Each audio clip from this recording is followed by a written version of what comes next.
অবিরাম বর্ষণে পাহাড়ে ভেঙে ঘরের ওপর ধস পড়ে মৃত্যু এক ১৪ বছর বয়সী যুবকের। নাম বীরেশ দেববর্মা। একই ঘরে ছিল বীরেশের মা এবং বাবা। ঘটনা ঘটার আগে দুজন প্রাকৃতিক কাজ করতে গেলেই ধস ভেঙে পড়ে ঘরের ওপর অল্পেতে বেঁচে যায় ওনারা।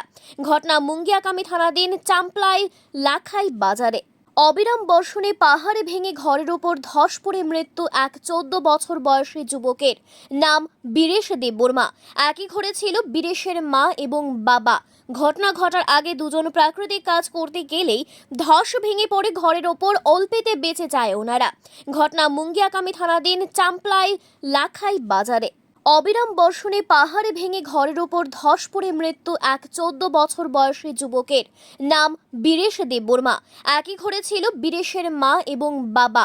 ঘটনা ঘটার আগে দুজন প্রাকৃতিক কাজ করতে গেলেই ধস ভেঙে পড়ে ঘরের ওপর অল্পেতে বেঁচে যায় ওনারা।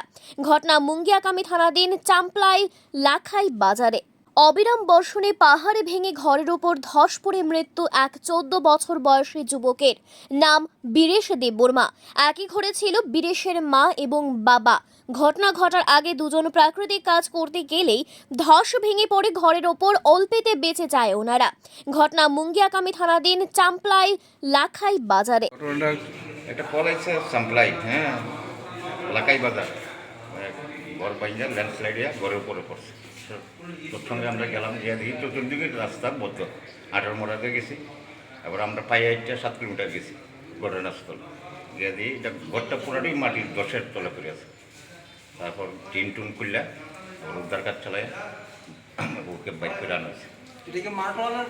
ওর নাম হয়েছে বীরেশ দেববর্মা, 14 বছর। বাবার নাম মণি দেববর্মা। বীরেশ দেববর্মা 14 বছর। আর বাবার নাম হচ্ছে মণি দেববর্মা। ঘরের মধ্যে কি একাই আসলো না আর কেউ ইনজুরি হয়েছে? ঘরের মধ্যে 3 জন আসলো, বাবা মা বাইকে কোনো প্রাকৃতিক গেছে। এই সময় ঘরে একা আসলো, এই সময় 10টা পড়ছে।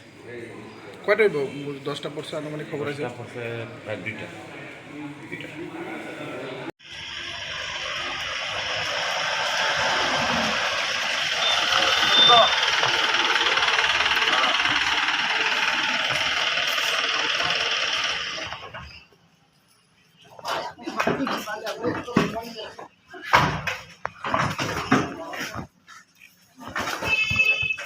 স্যাররা আর ফোন ডুয়াই তারে না আর ফোন ডুয়া